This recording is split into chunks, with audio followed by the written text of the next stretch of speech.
I think there's carcasses in here somewhere. Okay, there's the mother. Now look at this. Look, they've pulled the skin to the side there. Yeah. There's just a lot of bones there and everything. Right, shall we look for a place to land? Today in Africa, a bitter war is being fought. Both man and beast are dying. And the enemies are greed, corruption, and ignorance.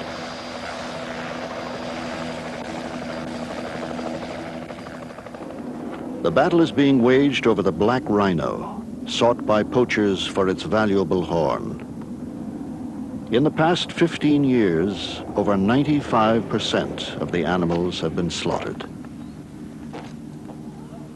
Each day, Ranger Dolph Sassine patrols the Zambezi Valley.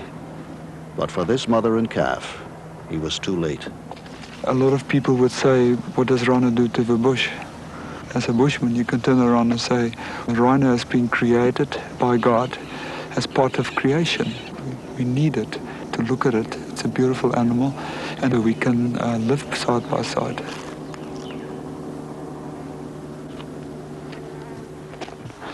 You do not want to show to your children one day how an elephant or a rhino look in a storybook. That's not what life is all about. Life is not a storybook. It's a reality.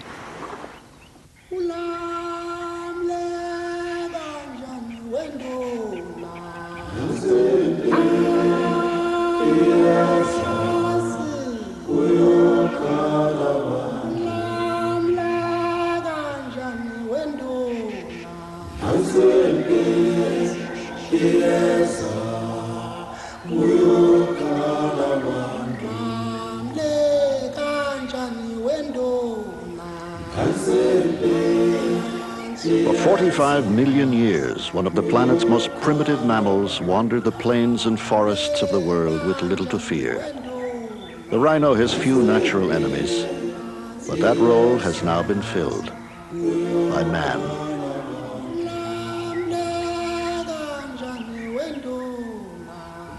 More than 30 species of rhinoceros once existed. Today, there are only 5, all endangered.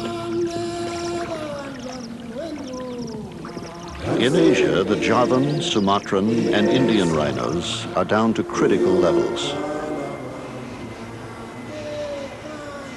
In Africa, the white rhino is somewhat more stable, closely confined in a few well-guarded South African reserves. But the black rhino is hurtling towards extinction.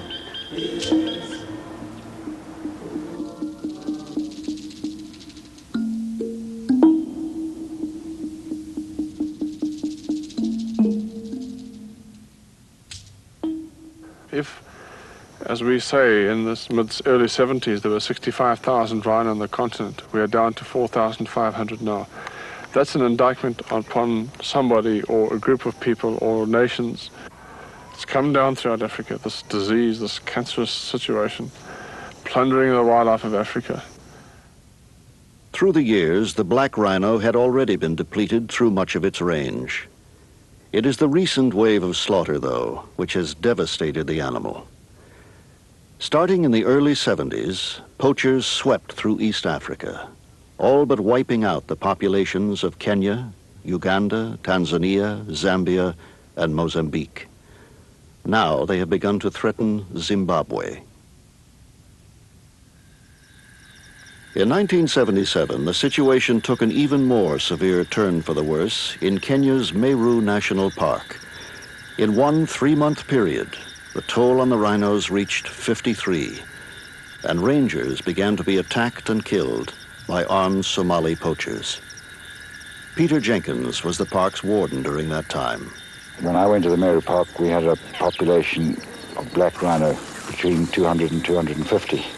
And then in the late 70s, we were hit by a different type of poacher. This was the shifter poacher with his automatic. And when I left Meru in 81, the population was down to about 25. Today it's 3.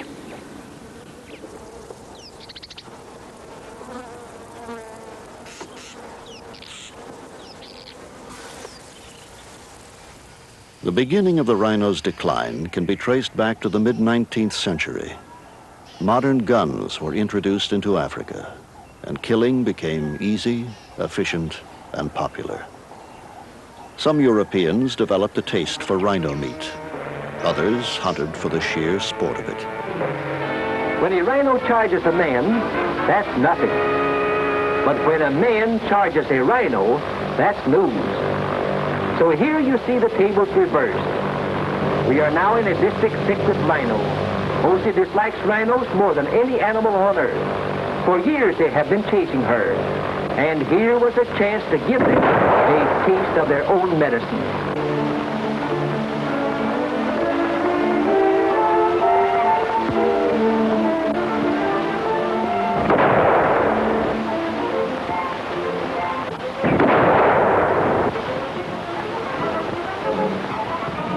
Mr. Rhino is public enemy number 1 in Africa.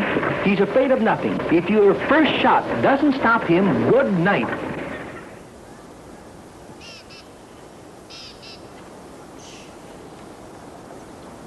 It is not hunting, however, that poses the great threat to the rhinoceros.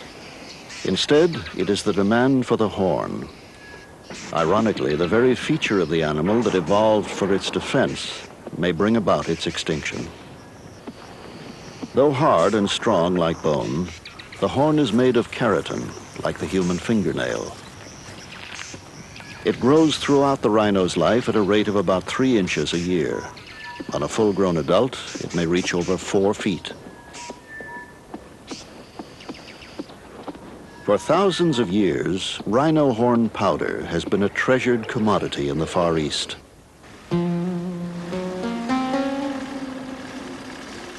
Ancient Oriental tradition views it as an effective fever reducer and an indispensable cure-all.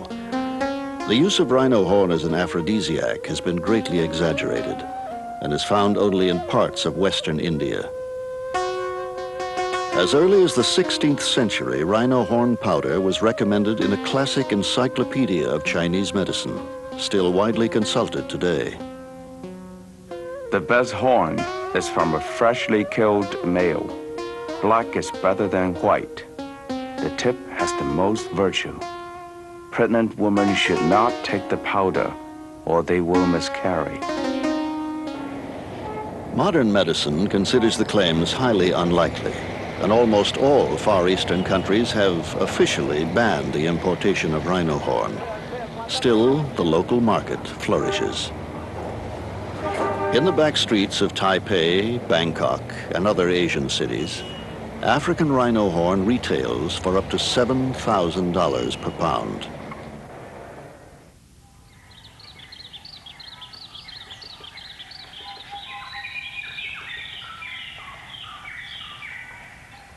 For the past decade, the export of rhino horn has been banned in most African countries, but smuggling continues to the dismay of conservationists.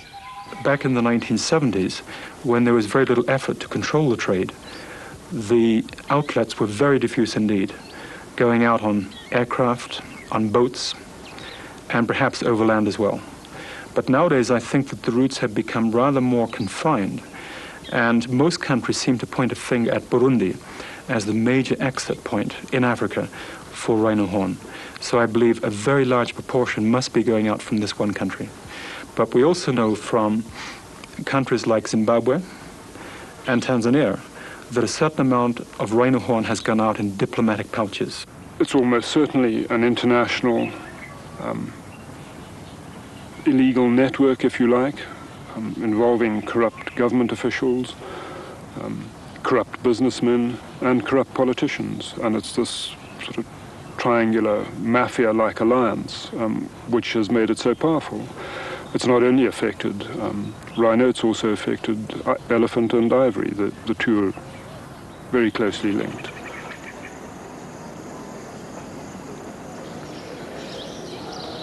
Throughout history, the port of Mombasa, Kenya, has been a center for many kinds of illegal trade.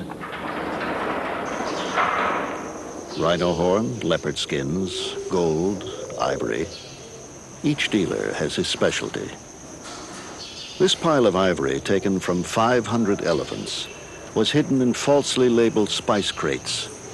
It was seized by Kenyan customs officials while awaiting shipment to the Middle East. The route is an old one. For thousands of years, Arab dhows have sailed these waters, sometimes with valuable contraband aboard.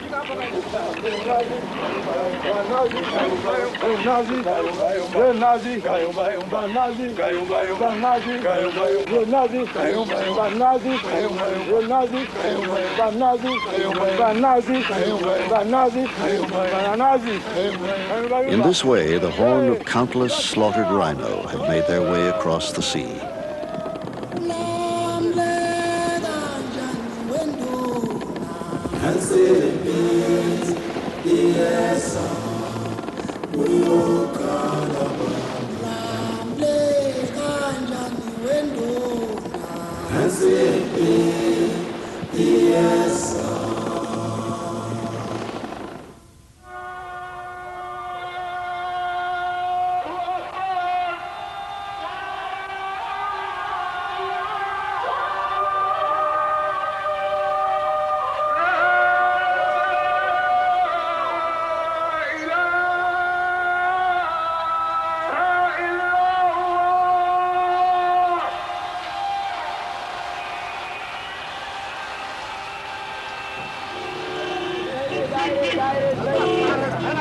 In recent years, the horn has often ended its journey in North Yemen. It is here that one more damaging twist to the black rhino story has been added.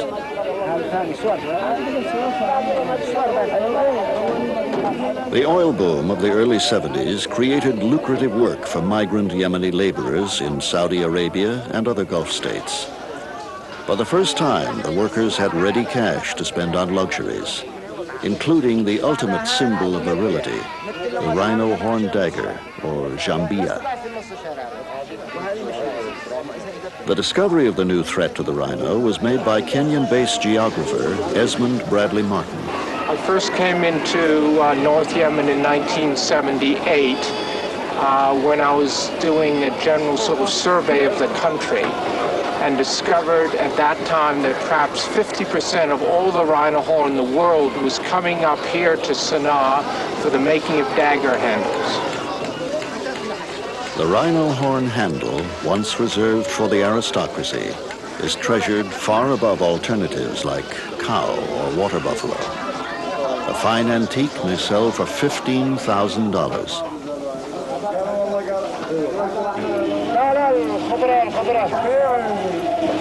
When polished, the horn takes on an amber opalescence, greatly admired for its subtle beauty. Esmond Bradley Martin began an international campaign to stop the rhino horn trade, encouraging the use of substitutes. After some 10 years, his work is showing signs of success. International trade has slowed in many eastern countries, And since 1985, the North Yemeni government has been enforcing a ban on importation. But it's not nearly enough. Where there is profit, men will trade. The middleman, by transporting the horn from the smuggler to the dealer, keeps business going briskly. I will buy for about $700 per kilo and sell for about $1,400 per kilogram. So I make a profit of about $700. The diplomats who smuggle rhino horn come mostly from Somalia, Ethiopia, Sudan, South Korea. I saw rhino in Nairobi. I like it. I like rhino.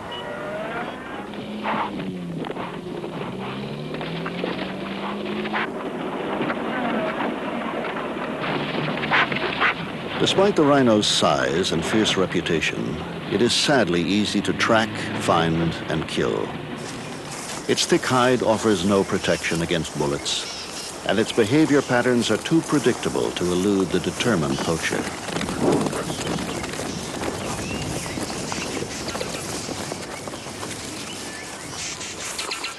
In its simple daily routine, the black rhino uses its prehensile lip to tear off the leaves of the prickly acacia bushes and other scrubby plants.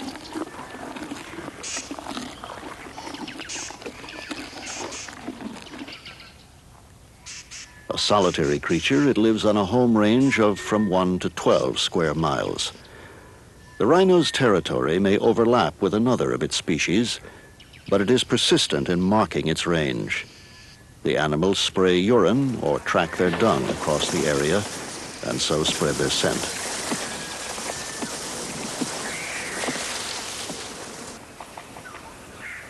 Contrary to appearances, the rhinoceros is a peaceful being and only rarely takes exception to the occasional trespasser.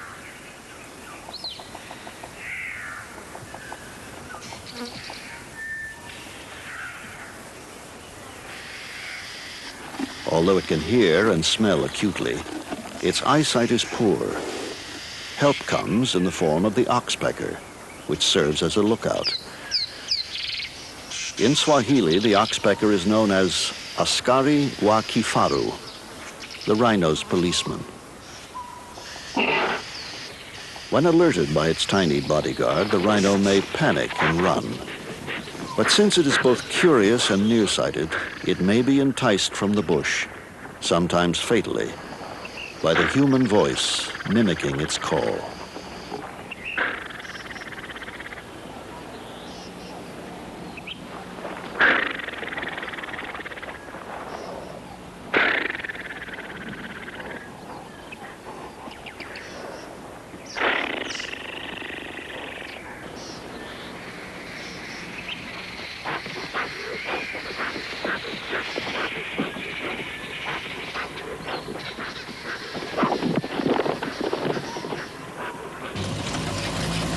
The first man to devote his life to the study of rhino behavior was John Goddard.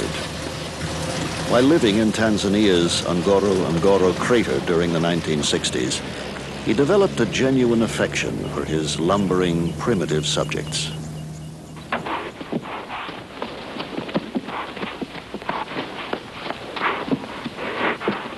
Goddard was deeply committed to his work, regardless of the hazards.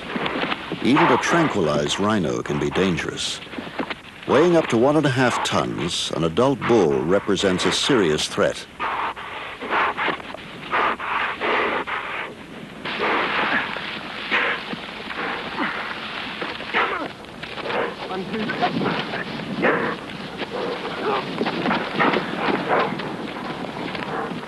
Dentine joined in P2 between cuts. Watch it! All right. P3.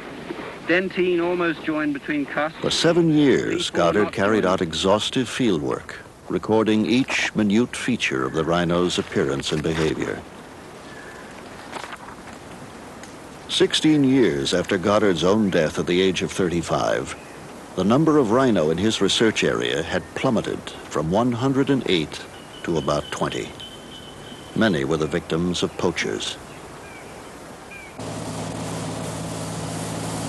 In the vast expanse of East Africa's savanna, protection of the rhino has proved impossible. Bob Oguya, warden of Kenya's Meru Park since 1983, has one plane and 30 men to patrol 350 square miles. The problem we are facing is that these fellows are with their automatics and our people with the single action 303s. It's very difficult for us to match them. And in most cases, we lose them because with their type of firearms and with our types of firearms, they end up escaping our dragnet.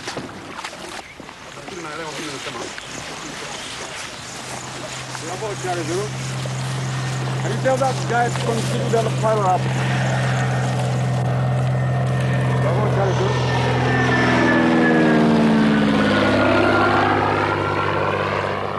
The Rangers are at serious personal risk from the armed poachers. Their camel patrols stay out for weeks at a time, in touch only by radio with park headquarters.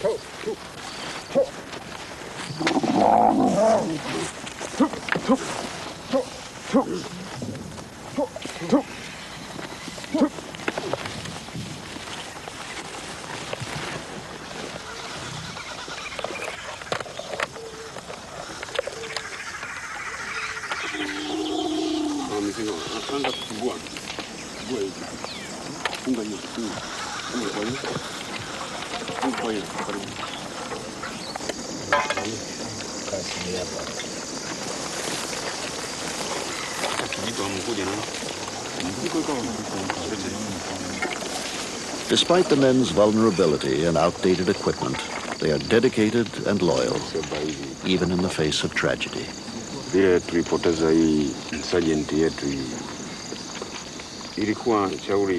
In December, we lost our sergeant to the poachers' bullets. We saw him die. Without adequate weapons, we were helpless. Too many of our men have fallen because we could not defend ourselves. If we had automatics instead of 303s, we wouldn't be losing our people.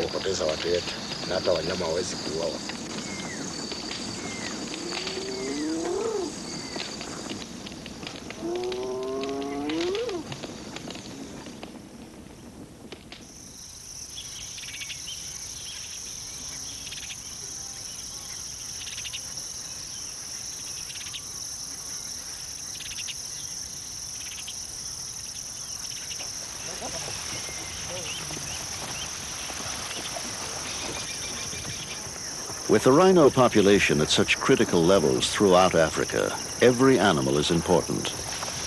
In Kenya's Masai Mara Reserve, rangers mounted round-the-clock protection for this mother and calf, shooting several lions who came too close. Worried, the rangers moved the family to safer ground. Okay.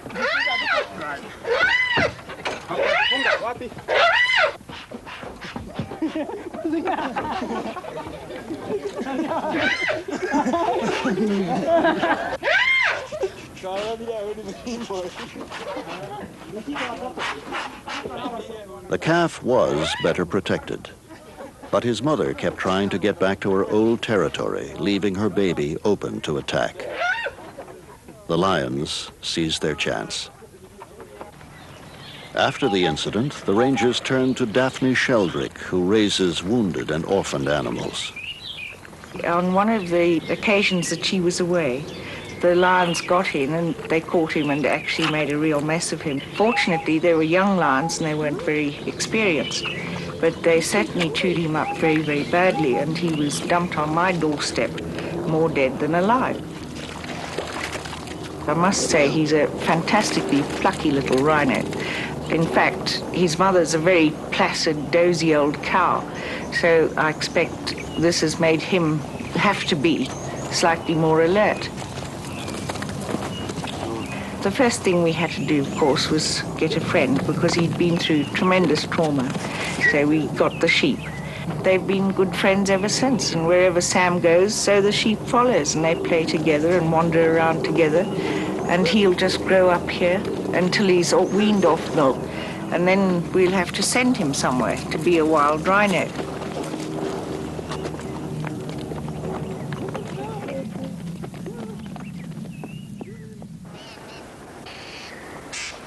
Little Sam was lucky. These rangers saved his life. Other rhinos have been less fortunate, poached by the very men paid to protect them. The shadow of corruption has fallen across much of Africa, and Kenya has had her share of officials who have cashed in on illegal rhino horn trade. It became so bad during the late 1970s that a major international scandal centering on the president's wife erupted. And as a result of that, the Kenya government was so severely embarrassed that it closed trade in all wildlife products. And that did have a very immediate effect on the revival of certain species.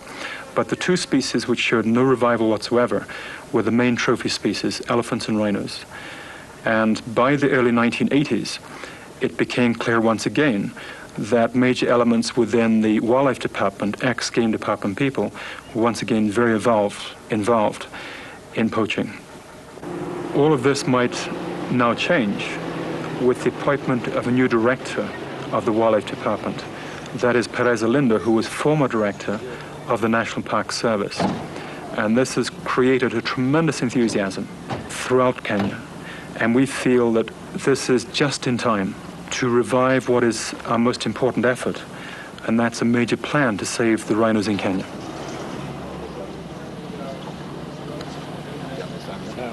The problem of human beings is everywhere. We have found people who are colluding with criminal elements. They have been prosecuted. They have been imprisoned.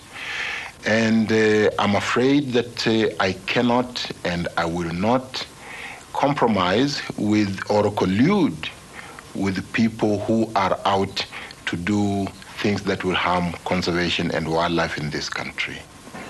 We cannot compromise with sin, I'm afraid. The sin is not always hard to understand. Within the poverty-stricken rural communities of Africa, there is a powerful incentive to poach. A family may be lucky to earn $20 a month. Each member of a rhino poaching gang may earn $100 or $200 per raid, a year's income. Although the big money is made by the middlemen, dealers, and corrupt officials, the pay is bountiful by local standards.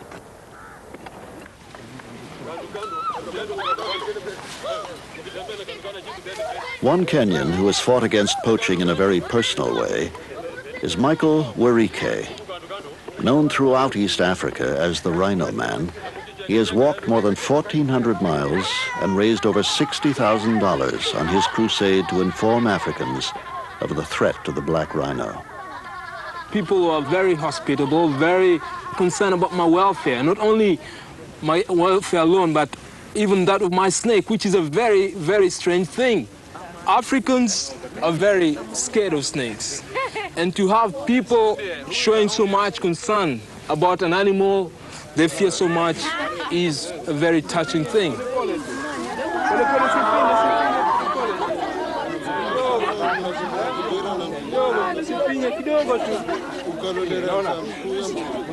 The local people are just as concerned about the wildlife, about the environment, just like any other people.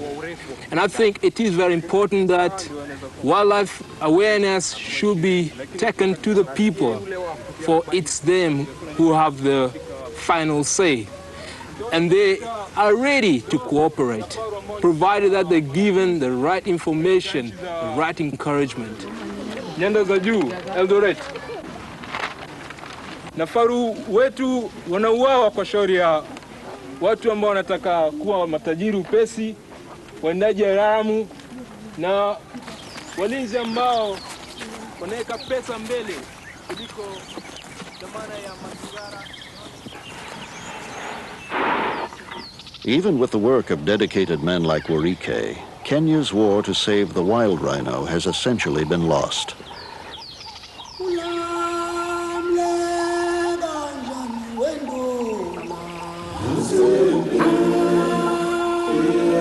Now, its best hope for salvation may be the fenced sanctuary.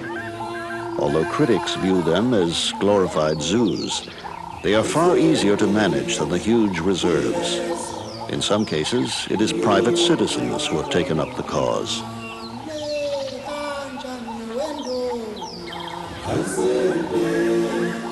Solio Ranch in the foothills of Mount Kenya is owned by Cortland and Claude Parfit. In 1970, using their own funds, they encircled 15,000 acres with a high-cost, specially designed fence, creating a haven for Africa's embattled wildlife.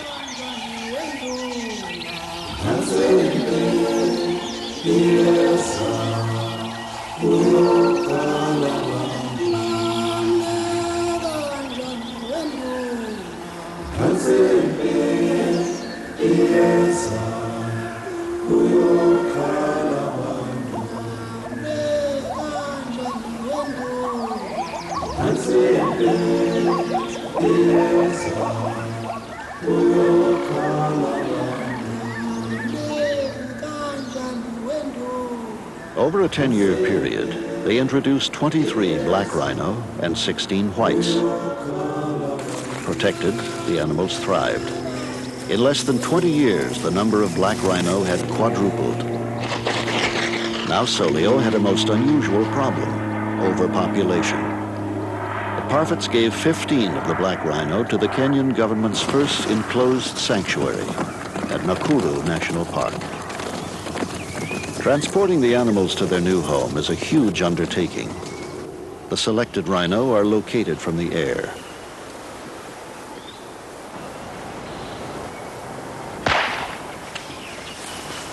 Okay, dart is in. Keep it in sight. It's running south. A vet walks to within 40 feet of the unsuspecting animal before using his tranquilizer gun.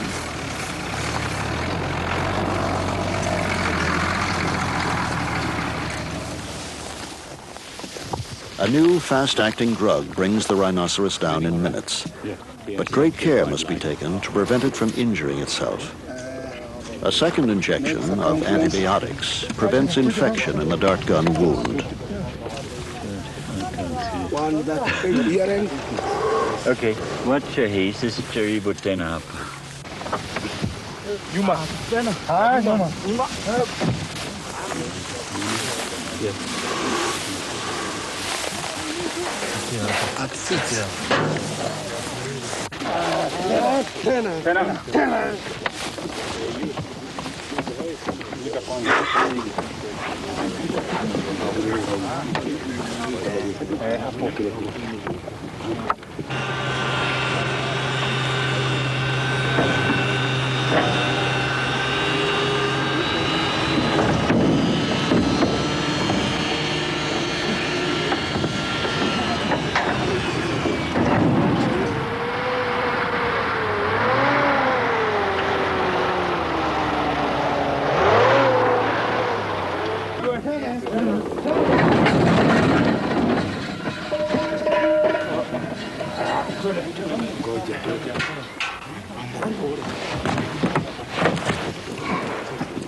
Though unceremonious, this rhino's awakening is the next step in his relocation.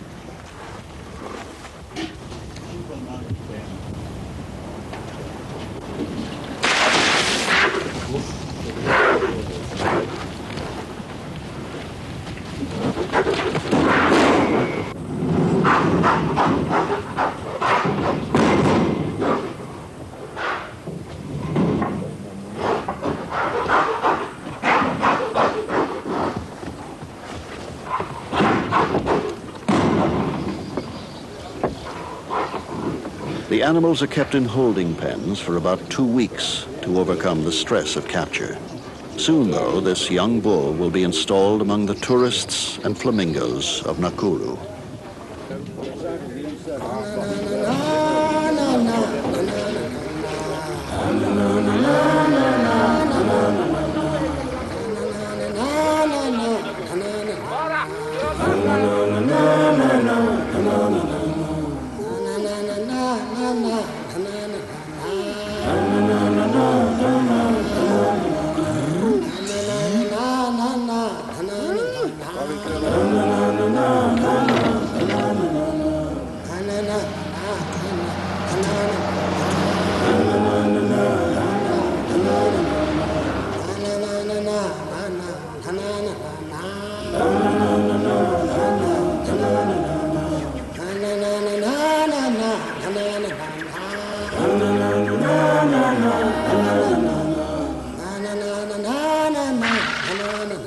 It has been a long and difficult journey for him, but it is here that he can do the most to help save his species.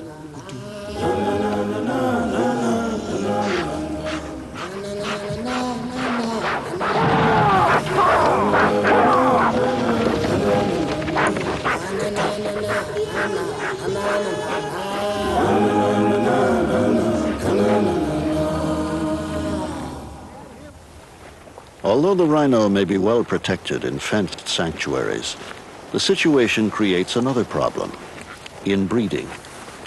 Wildlife biologist Rob Brett lives and works in Kenya on a remote private reserve. He is closely observing the animals in an effort to find a solution. Although rhino have been known about, wondered at, admired, hated for such a long period, we know virtually nothing about their breeding. Such basic things as what turns rhino on, what makes them breed at optimum rates. It's crucial that we find out as much about this sort of behavior of rhino in order to conserve them under the new conditions that exist. Their favored habitat is bush. They are generally nocturnal. They spend most of the day asleep. And to observe the nitty-gritty of rhino sexual behavior takes, first of all, a lot of patience and a great deal of interest. It's really very, very basic work, employing the minimum of equipment, a mixture between very low-tech, if you like, work, and very high-tech. I am out at dawn every morning looking for individual rhino from which to take data. So well does Brett know his subjects that he can identify every rhino on the reserve from the lines and wrinkles of its footprint. He takes urine samples left from each animal to determine their hormonal levels, identifying the pregnant females and dominant males. While the black rhino is extremely secretive about its mating habits, the white rhino, like these on Solio Ranch, are less inhibited.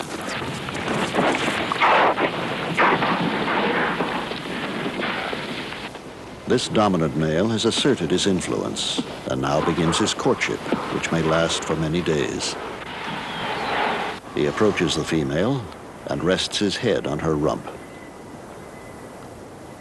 His interest may not be initially returned.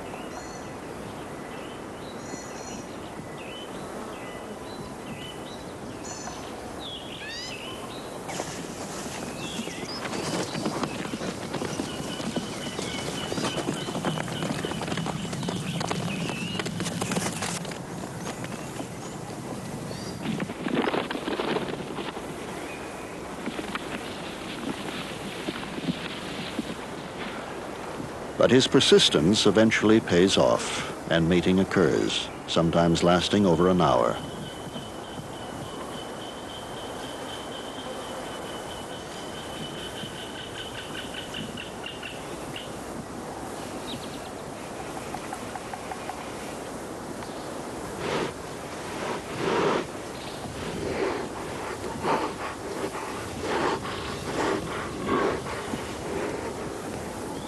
Although rhinos are not monogamous, the female usually mates with the dominant male in the area. Afterwards, the pair go their separate ways. If impregnated, the female will not give birth for approximately 16 to 18 months, delivering only one calf at a time.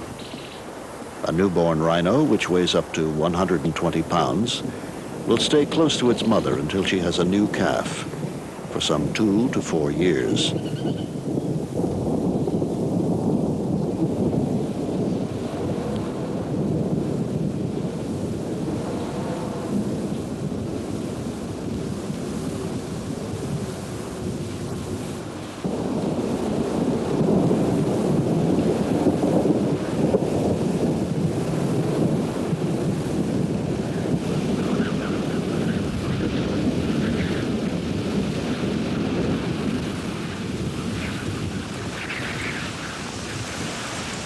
The rhinoceros, slow to reproduce and quick to die, faces an uphill struggle.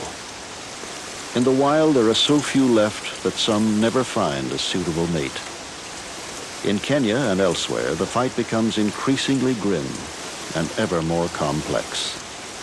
It can be argued that the numbers of rhino are very low, but I think it would be negligence on behalf of the world to just turn their backs on this country now and say, all is lost. There are only 400 rhino left. They're not worth saving. We have had long years of experience with poaching, which is what Zimbabwe's having now. Armed poachers. Zimbabwe's getting it for the first time. I wonder whether they're going to actually be able to save their rhino by just having armed patrols and shootouts. I know in Kenya that there are fighting armed gangs there and there are contacts taking place.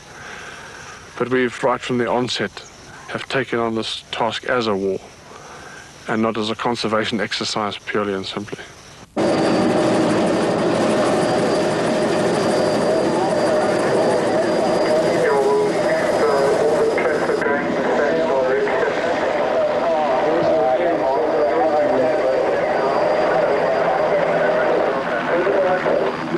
Can you stay out of the air? We've got a contact and guys are on follow-up. The situation bears a more than passing resemblance to full-fledged guerrilla combat. It is a deadly serious mission. Glenn Tatham commands Operation Stronghold from a camp on the Zambezi River in Zimbabwe, where he protects the last large wild rhino population left in the world. The project involved moving 250 rhino, 1/3 of the valley's population, to safer ground. The fight to protect the rest is a desperate one. See if they can get water. Rangers live year-round in camp with their families, who realize that some of the men may die in armed conflict. What we're doing here is fight the poachers. Every day that a group of poachers are in here, they are potentially able to kill 2 or 3 or maybe even 4 rhino. One group killed 6 rhino in one morning here in the Zambezi Valley. To our north is Zambia, and these poachers are crossing from there to here. The river is the international boundary, but there's no barrier such. There's 2 border posts on the section of the river. We cannot cover 150 miles of river frontage here every day of the year. It's an impossibility. You'd need more than a division of men to do that. Even then, because of the bush warfare that we're fighting, it's an impossibility. As in Kenya, the odds are staggering and the danger is real. Operation Stronghold has just 100 men to patrol more than 7,500 square miles.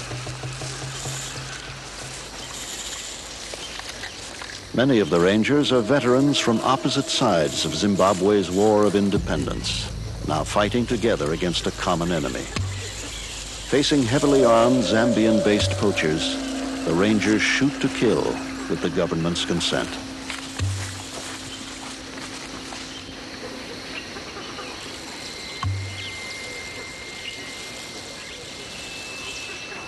Since 1985, more than 30 poachers have been shot dead and at least 20 taken prisoner. In the same period, some 330 rhino have died. Until the network of dealers and middlemen is broken, Zimbabwe's rangers know they can do little more than stem the tide. Privately, many wonder how long it can go on. We've got people here who've been in the bush for 2 years. They go out for 20 days in a month. They occasionally have success. But it's very, very demanding on them physically. It's demanding on their families. It's demanding on their well-being. They're buoyed up with enthusiasm every time you have a successful contact, and perhaps this is a good enough reason to have a contact, is to boost enthusiasm, if no other reason. One poacher killed, and you've captured, you've recovered one, and what direction is the other poacher running to over? Roger, no problem. As soon as the chopper arrives, we will get it to yours, and then you can fly. Okay, so the big thing is now to get hold of Alistair. If he's going to be on the ground for too long, I'll have to go and fly over and pick him up. I mean, go and alert him. All right. One down, one running.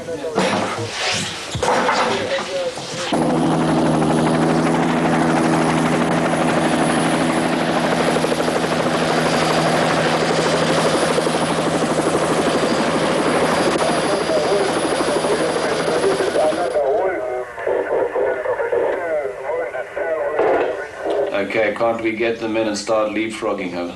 The support units are on their way now, and they'll be cutting spoor from Judul up to the property. 401 is sending down 6 details to 70.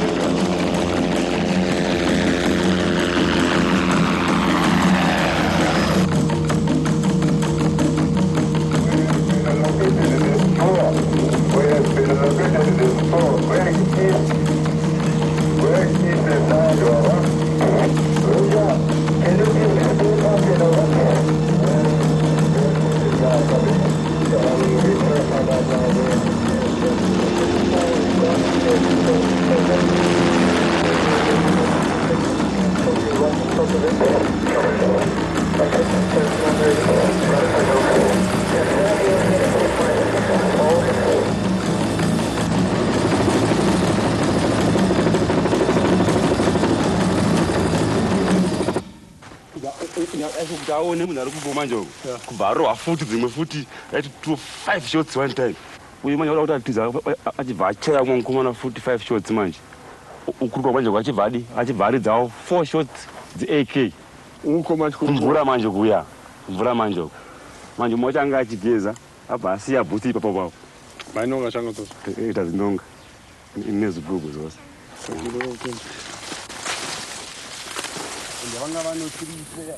And the one, as I said, was had been shot in the groin, was in fact bleeding. I don't know how he in fact got as far as he had. He'd scrabbled about 15 paces on his stomach, and died there.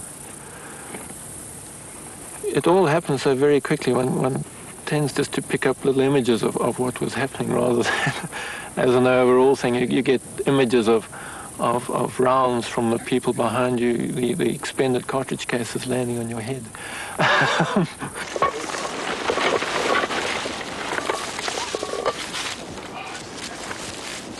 The gang had killed 4 rhino in as many days.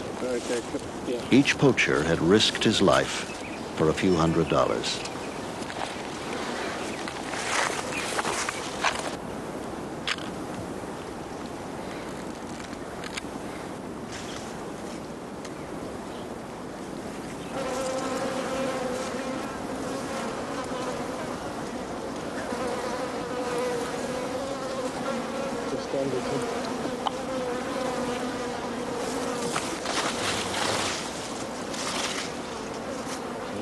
The rangers know that Zimbabwe is the last stand for the wild black rhino. Still, the dilemma they face is a terrible one.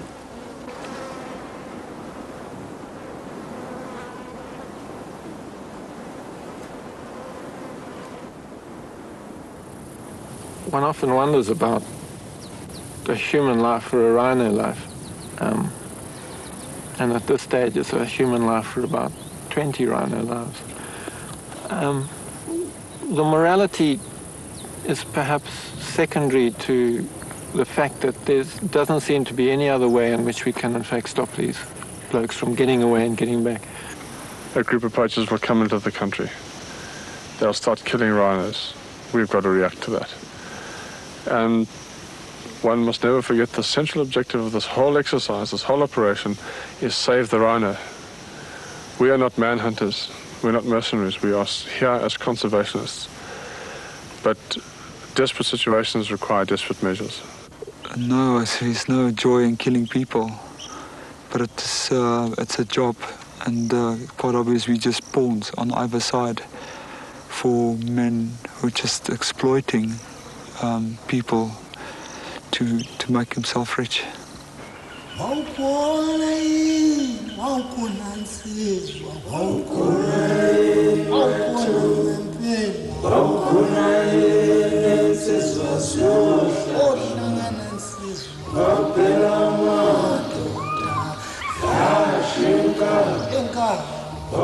"45 million years of nature, unraveled by man in an evolutionary microsecond. Still, the rhinoceros can be saved.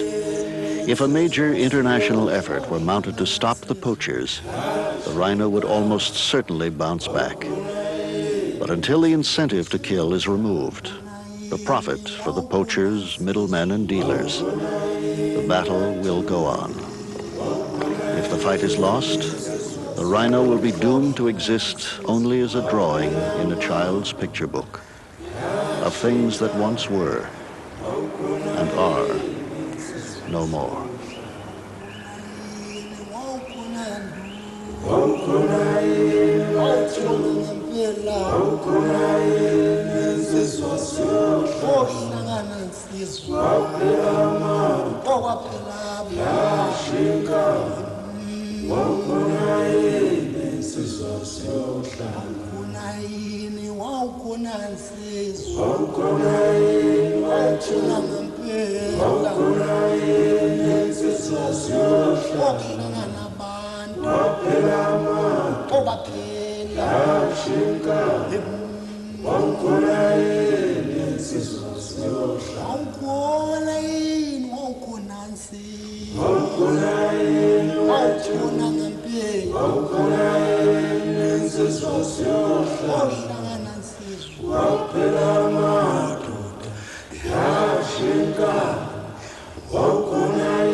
Coming soon from National Geographic Video. What winter takes, spring replenishes. At the whims of the seasons, the cycle of creation unfolds here in the heart of the Rockies at Beaver Pond.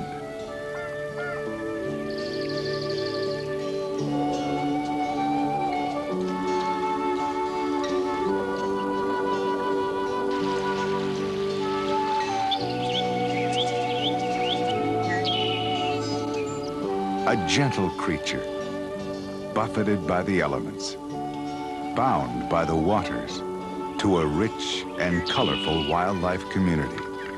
Join National Geographic for an intimate portrait of a beaver family seeking haven and harmony at Rocky Mountain Beaver Pond. Welcome aboard. You're about to embark on a voyage through history. From World War II to the QE2, from the Titanic to the romantic, all the way across the Atlantic. Okay, now jump. Getting there is half the fun. I spent all my life waving handkerchiefs on the piers of New York. never going to be another ship built like this. And once the ship is gone, there's nothing left. No, never get ashore. That's a beautiful ship. Full ahead, too. Ride the waves in the lap of luxury. National Geographic takes you first class on a classic journey. Relive the golden days of the superliners, twilight of an era. If she wasn't so feared, she wouldn't have to hide. If survival came easy, she wouldn't have to kill. And when she hungers, Africa knows no greater fury.